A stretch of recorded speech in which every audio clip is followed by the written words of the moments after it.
America ਅੱਜ ਤੋਂ reciprocal tax ਲਗਾਏਗਾ, ਜਿਸ ਦਾ ਐਲਾਨ ਟਰੰਪ ਸਰਕਾਰ ਦੇ ਵੱਲੋਂ ਕਰ ਦਿੱਤਾ ਗਿਆ ਸੀ। Make America wealthy again programme ਦੇ ਦੌਰਾਨ ਰਾਸ਼ਟਰਪਤੀ ਟਰੰਪ ਇਸ ਦਾ ਐਲਾਨ ਕਰਨਗੇ, ਕਿਉਂਕਿ ਅਮਰੀਕਾ ਦੇ ਵੱਲੋਂ ਪਹਿਲਾਂ ਹੀ ਬਾਕੀ ਦੇਸ਼ਾਂ ਨੂੰ ਚੇਤਾਵਨੀ ਦੇ ਦਿੱਤੀ ਗਈ ਸੀ ਕਿ ਅਮਰੀਕਾ ਹੁਣ ਕਿਸੇ ਨੂੰ ਕੋਈ ਰਾਹਤ ਨਹੀਂ ਦੇਗਾ। ਜਿੰਨਾ ਟੈਕਸ उस कंट्री ते यानी कि अमेरिका के उपर बाकी कंट्रीज लगा रही ने उसे प्रतिशतता का टैक्स जोड़ा है अमेरिका भी हुण बाकी कंट्रीज ते लगाएगा, और जिस दे विच भारत भी शामिल है। हालांकि चीन दे नाल काफ़ी विवाद भी हुंदा होया नजर आया, पर उत्थे ही ऐलान हुंदिया ही तुरंत प्रभाव दे नाल टैरिफ लागू होएगा। व्हाइट हाउस दे वल्लों दावा किया गया तो 25% टैक्स जो भारत है अमेरिका तो वसूलता है, ते same amount of tax same percentage of tax हुण अमेरिका भी भारत तो वसूलेगा। इसी भारत दे नाल रिश्ते, जबकि बाकी देशों के नाल भी सेम टैक्स जोड़ा है अमेरिका दे वल्लों ऐलान कर दिता गया, क्योंकि ट्रंप सरकार 2.0 दे जदों तो कार्यकाल शुरू होया उदों तो ही बड़े सख्त फैसले जिहड़े ने ट्रंप सरकार दे वल्लों लए गए।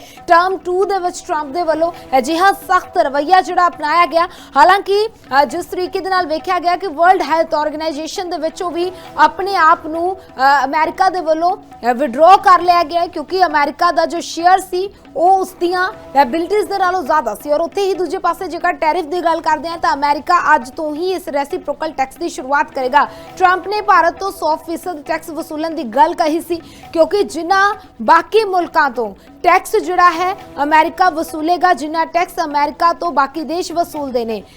ਜਿਸ ਤਰੀਕੇ ਦੇ ਨਾਲ ਵੇਖਿਆ ਗਿਆ ਮੈਕਸੀਕੋ ਔਰ ਕੈਨੇਡਾ जो कि 25% टैक्स जोड़ा है अमेरिका ते लगाउंदा है, और अमेरिका दे वल्लों भी सेम अमाउंट ऑफ टैक्स जोड़ा है वो कैनेडा और मैक्सीको ते लगाया गया, जबकि भारत तो 100% टैक्स वसूलन की गल ट्रंप दे वल्लों कही गई सी।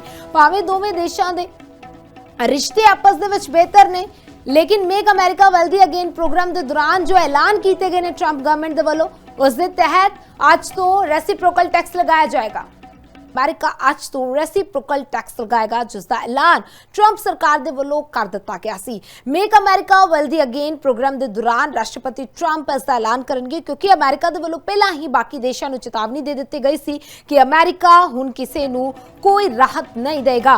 जिन्ना टैक्स उस कंट्री ते यानी कि अमेरिका दे उपर बाकी कंट्रीज लगा रही ने उसे प्रतिशतता का टैक्स जोड़ा है अमेरिका भी हुण बाकी कंट्रीज ते लगाएगा, और जिस दे विच भारत भी शामिल है। हालांकि चीन दे नाल काफ़ी विवाद भी हुंदा होया नजर आया, पर उत्थे ही ऐलान हुंदिया ही तुरंत प्रभाव दे नाल टैरिफ लागू होएगा। व्हाइट हाउस दे वल्लों दावा किया गया तो 25% टैक्स जो भारत है अमेरिका तो वसूलता है, ते same amount of tax same percentage of tax हुण अमेरिका भी भारत तो वसूलेगा। इसी भारत दे नाल रिश्ते, जबकि बाकी देशों के नाल भी सेम टैक्स जोड़ा है अमेरिका दे वल्लों ऐलान कर दिता गया, क्योंकि ट्रंप सरकार 2.0 दे जदों तो कार्यकाल शुरू होया उदों तो ही बड़े सख्त फैसले जिहड़े ने ट्रंप सरकार दे वल्लों लए गए।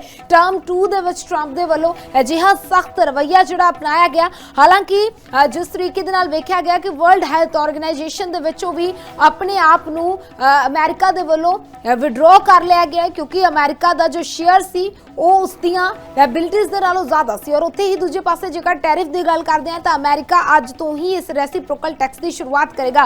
ਟਰੰਪ ਨੇ ਭਾਰਤ ਤੋਂ 100% ਟੈਕਸ ਵਸੂਲਣ ਦੀ ਗੱਲ ਕਹੀ ਸੀ, ਕਿਉਂਕਿ ਜਿਨ੍ਹਾਂ ਬਾਕੀ ਮੁਲਕਾਂ ਤੋਂ टैक्स जोड़ा है अमेरिका वसूलेगा, जिन्ना टैक्स अमेरिका तो बाकी देश वसूलते ने। जिस तरीके दे नाल वेखिया गया मैक्सीको और कैनेडा जो कि 25% टैक्स जोड़ा है अमेरिका ते लगाउंदा है, और अमेरिका दे वल्लों भी सेम अमाउंट ऑफ टैक्स जोड़ा है वो कैनेडा और मैक्सीको ते लगाया गया, जबकि भारत तो 100% टैक्स वसूलन की गल ट्रंप दे वल्लों कही गई सी। भावें दोवें देशां दे रिश्ते आपस दे विच बेहतर ने, लेकिन make America wealthy again programme के दौरान जो ऐलान किए गए ने ट्रंप गवर्नमेंट के वल्लों, उस दे तहत अज तो रेसिप्रोकल टैक्स लगाया जाएगा।